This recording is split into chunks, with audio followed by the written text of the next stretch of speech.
আসসালামু আলাইকুম রহমতুল্লাহি ওবরকাতুহ। সম্মানিত দর্শক, প্রচার মন্ত্রী হিসেবে গোয়েবলসের যে সফলতা, এটি বিশ্বনন্দিত। ইতিবাচক বলেন, নেতিবাচক বলেন, তিনি একটি সরকারের কর্মপন্থা এবং পদ্ধতি যত সফলতার সঙ্গে তুলে ধরেছিলেন।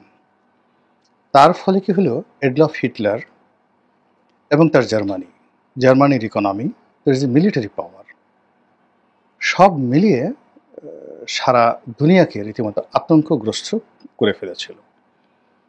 ফলে দ্বিতীয় বিশ্বযুদ্ধ যখন শুরু হলো, এবং সেই দ্বিতীয় বিশ্বযুদ্ধের মূল কারণ ছিল the great depression of United states of আমেরিকার যে মহামন্দা, সেই মহামন্দার কারণে বলতে গেলে অনেক সময় লাগবে, যার প্রেক্ষিতে দ্বিতীয় বিশ্বযুদ্ধ অনিবার্য হয়ে পড়েছিল। আর সেই দ্বিতীয় বিশ্বযুদ্ধের প্রথম 3টি বছর এডলফ হিটলারের যে বিস্ময়কর বিজয়, এই বিজয় অনেকটা চেঙ্গিস খানের মতো হয়েছিল। অর্থাৎ চেঙ্গিস খানের নাম শোনার সঙ্গে সঙ্গে তার প্রতিপক্ষ আত্মসমর্পণ করতেন, এবং তিনি যে শহর নগর আক্রমণ করতে চাইতেন, সেখানে রীতিমতো কান্নার রোল বয়ে যেত। তদ্রূপ এডলফ হিটলার যেদিন বিশ্বযুদ্ধ শুরু করলেন, সেদিন থেকে একেবারে ফ্রান্স দখলের দিন পর্যন্ত তার যে অব্যাহত সফলতা, সেই সফলতার সঙ্গে অন্য কোনো সফলতার, বিজয়ের সফলতার তুলনা করা যায় না।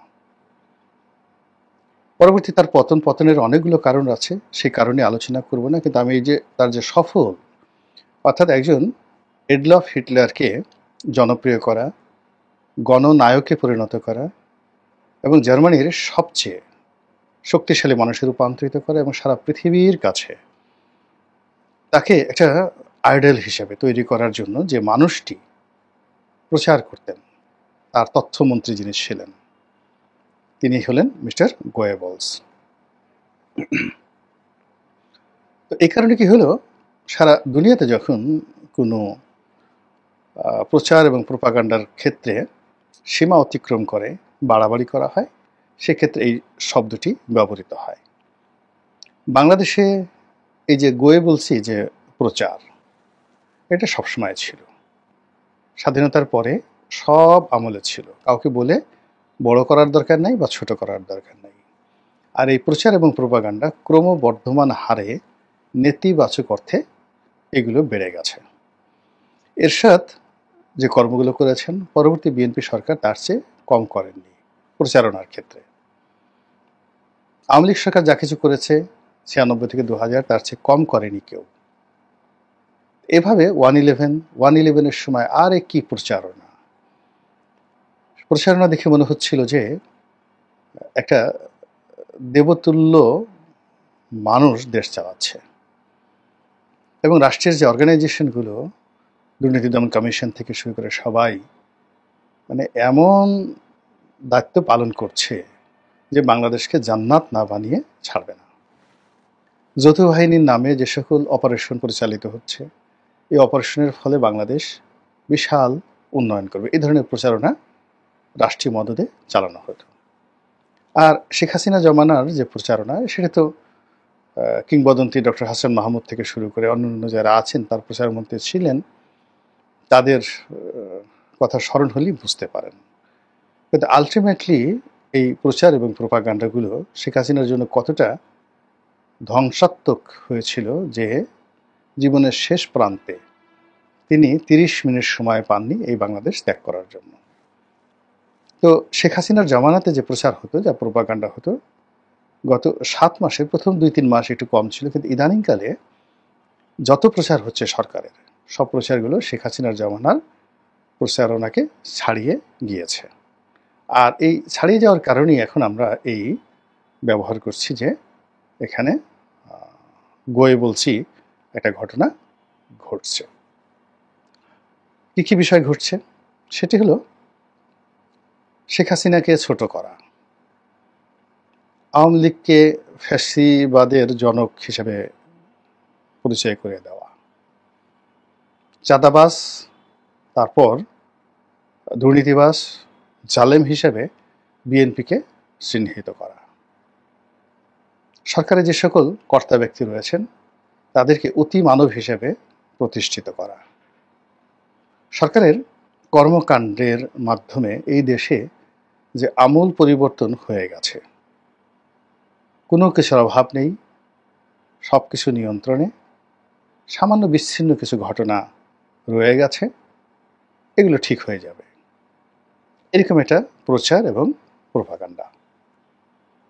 তারপর যিনি এই মুহূর্তে উজিরে আজম মানে প্রধানমন্ত্রীর ক্ষমতার সম্পন্ন প্রধান উপদেষ্টার উপরে রয়েছেন, তার ক্যারিসম্যাটিক ক্যারেক্টারিস্টিক্স, তার রুচি, তার আভিজাত্য এবং তার রত্ন চেনার ক্ষমতা, এটি সম্রাট আকবরকেও ছাড়িয়ে গেছে। এরকম প্রচারণা চালানো হচ্ছে। তিনি সারা দুনিয়া থেকে যে সকল জুয়েল রয়েছেন, বাঙালি জুয়েল রয়েছেন, রত্ন রয়েছেন, তাদেরকে তিনি ইতিমধ্যে এনেছেন, আগামীতে আরও আনা হবে এবং এ সকল রত্ন দিয়ে একটি সোনার বাংলাদেশ গড়ে তোলা হবে। এমন বাংলা, যে বাংলায় ইস্ট ইন্ডিয়া কোম্পানি আসবে, তারপরে ডাচ কোম্পানি আসবে, ওলান্দাস কোম্পানি আসবে, আমেরিকান কোম্পানি আসবে, সবাই এসে মনের আনন্দে ব্যবসা করবে। প্রসারণা এমন যে এই দেশে ব্যবসা করার মতো এত আনন্দ আর কোথাও নেই। সিঙ্গাপুরে যান, অনেক ফ্রাস্ট্রেশন, সেখানে প্রচুর ট্যাক্স দিতে হয় এবং ট্যাক্স ফাঁকি দেওয়ার কোনো সম্ভাবনা নেই। শুধু তাই নয়, স্থানীয় যারা লোকজন রয়েছেন তাদের উপর এত পরিমাণ ট্যাক্স আরোপ করা হয় যে অনেকে সিঙ্গাপুর ছেড়ে চলে যাচ্ছেন, অনেকে আত্মহত্যা করে ফেলেছেন সিঙ্গাপুরে। তো সেই ক্ষেত্রে বাংলাদেশ হলো স্বর্গরাজ্য। এখানে যে কোনো মানুষ ইচ্ছা করলে 1,00,000 কোটি টাকা চুরি করতে পারে, আয় করতে পারে, বিদেশে পাচার করতে পারে, ভোগ করতে পারে। এখানে যে কোনো মানুষ ইচ্ছা করলে একটা 5 স্টার হোটেলে ঠিক সেই মুঘল হ্যারেমের মতো একটা হারেম তৈরি করতে পারে। এখানে যে কোনো একটা ক্লাবকে কেন্দ্র করে একটা ক্যাসিনো শহর গড়ে তোলা যায়, ম্যাকাওয়ের মতো, বা আমেরিকার যে ইন্ডিয়ানা রয়েছে সেই ইন্ডিয়ানার মতো একটা যাকে বলা হয় সেক্স সিটি এখানে গড়ে তোলা সম্ভব। কেউ আপনাকে বাধা দেওয়ার ক্ষমতা রাখে না, যদি আপনার ক্ষমতা থাকে। এখানে আপনি আনন্দ করতে পারবেন। এখানে আপনি 1 ঘন্টার মধ্যে হাজার হাজার কোটি টাকার কর মওকুফ করে নিতে পারবেন। এখানে আপনার বিরুদ্ধে যদি 1000 মামলা থাকে, যদি পরিবেশ পরিস্থিতি আপনার অনুকূলে থাকে, আপনি 1 ঘন্টার মধ্যে সমস্ত মামলা তছনছ করে দিয়ে মুহূর্তের মধ্যে দুধে ধোয়া আলতায় রূপান্তরিত হতে পারবেন। এরকম প্রচারণা চালানো হচ্ছে। এখন এ সকল প্রচারণার ফলে আমাদের ক্ষয়ক্ষতির পরিমাণ কি? ক্ষয়ক্ষতির পরিমাণ হলো যে প্রকৃত যে অবস্থা আর স্বপ্ন, এই দুটোর মধ্যে যদি খুব বিস্তর পার্থক্য হয় তাহলে মানুষের অস্তিত্ব বিলীন হয়ে যায়। আমাদের দেশে আমরা ছিঁড়া কাঁথায় বসে লাখ টাকার স্বপ্ন না দেখার জন্য যে প্রবাদ বাক্য চালু করেছি, সেটি এখন আমাদের দেশে বাস্তব হয়ে পড়েছে। যেখানে গত 7 মাসে কম করে হলো 10 লাখ লোকের কর্মসংস্থান ঝুঁকির মধ্যে পড়েছে, 5 লাখ লোক কম করে হলো চাকরি হারিয়েছে, এবং যে সকল শিল্প কলকারখানা আওয়ামী লীগের লোকজন বন্ধ হয়ে গেছে, এই শিল্প কলকারখানার যে দায় দেনা কম করে হলো 2 লক্ষ কোটি টাকা। এই 2 লক্ষ কোটি টাকা সরাসরি আমাদের ব্যাংক ব্যবস্থার উপরে আঘাত এনেছে। ফলে অনেকগুলো ব্যাংক দেউলিয়াত্বের চরম পর্যায়ে চলে গেছে। গভর্নরের বক্তব্য অনুযায়ী এই ব্যাংকগুলো বন্ধ করে দিতে হবে অথবা এগুলোকে একত্রে মার্জ করতে হবে, এগুলো চলতে পারছে না। যেখানে 30,000 কোটি টাকা ছাপিয়ে মৃত ব্যাংকগুলোকে আইসিইউতে ঢুকিয়ে রক্ষা করার চেষ্টা করা হচ্ছে। যেখানে গত 7 মাসে নতুন কোনো বিনিয়োগ হয়নি, আমদানি এবং রপ্তানি বাণিজ্যে ভারসাম্য আসেনি, যেখানে মানুষের ক্রয় ক্ষমতা বাড়েনি এবং যে যার অবস্থায় বসে শুধু হাহাকার করছে। কেউ মবের ভয় পাচ্ছে, কেউ গ্রেপ্তারের ভয় পাচ্ছে এবং একটা সেলফ সেন্সরশিপের ভয়ের রাজত্ব কায়েম হয়ে গেছে। পুলিশের কর্তা ব্যক্তি, এসপি থেকে ডিআইজি থেকে শুরু করে বড় বড় কর্তা ব্যক্তিদের একটা অংশ গ্রেপ্তার, চাকরি হারানোর আতঙ্কে আছেন। সচিবালয়ে একই অবস্থা, ক্যান্টনমেন্টে একই অবস্থা, আইন আদালতে একই অবস্থা। এই অবস্থাতে আমরা বিনিয়োগের স্বপ্ন দেখছি, বিশাল বিনিয়োগ। স্যামসাং নাকি বাংলাদেশে অতীতে $20 বিলিয়ন এই যাকে বলা হয় ইনভেস্টমেন্ট করার জন্য এসেছিল। আবার আমি বলছি $20 বিলিয়ন। স্যামসাং বাংলাদেশের $20 বিলিয়ন ইনভেস্ট করে কি করবেন বলেন তো?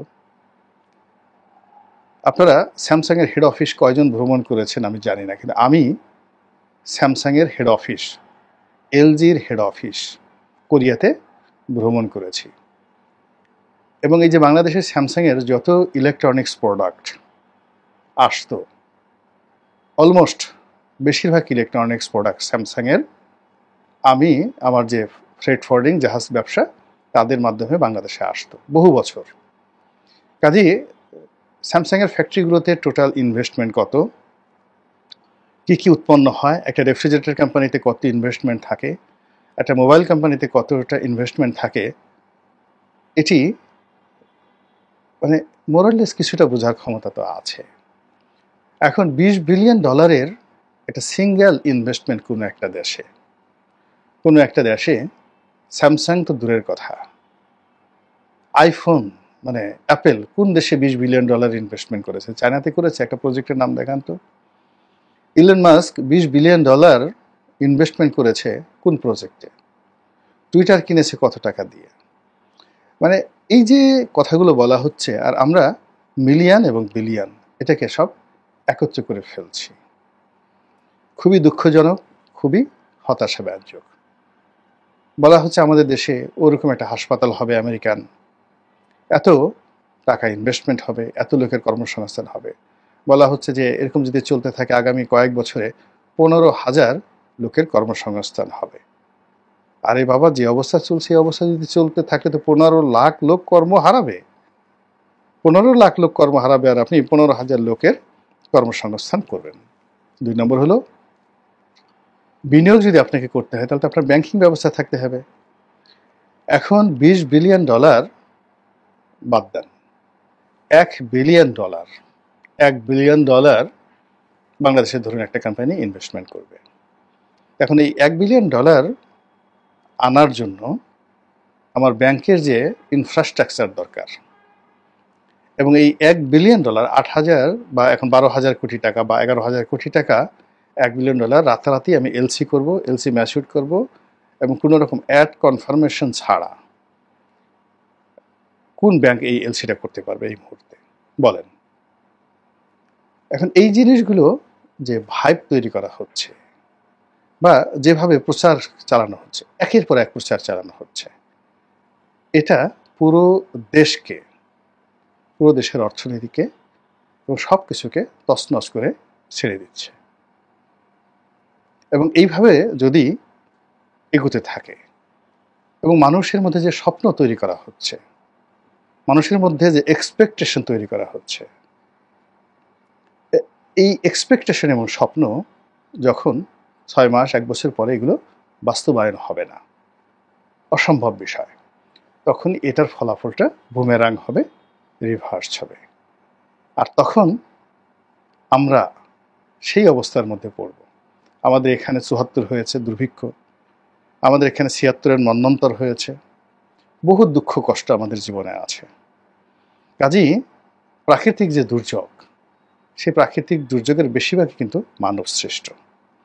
আমরা এখন যে কর্মগুলো করছি সেই কর্মগুলো আলটিমেটলি আমাদেরকে স্বপ্নপরায়ণ, অলস, প্রতিহিংসা পরায়ণ এবং অশ্লীল এবং অশ্রাব্য প্রকৃতির প্রাণীতে পরিণত করে দিচ্ছে।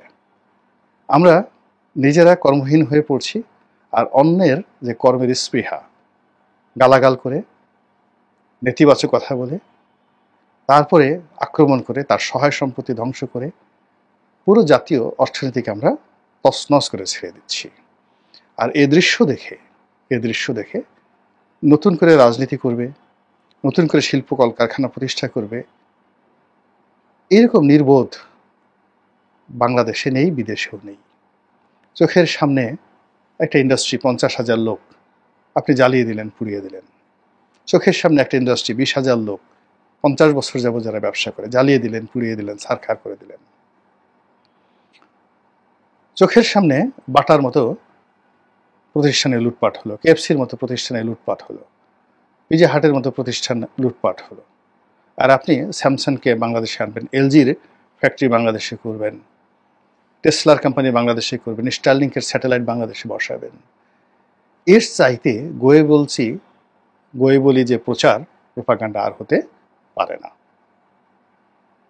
সুতরাং এসব বাদ দিয়ে ইফেক্টিভ ওয়েতে আমাদের যে মৌলিক চাহিদা রয়েছে, এই মৌলিক চাহিদাগুলো এই মুহূর্তে সমাধান করুন যদি পারেন। আর যেগুলো স্বপ্ন দেখাচ্ছেন, এইগুলো মনের মধ্যে রাখেন।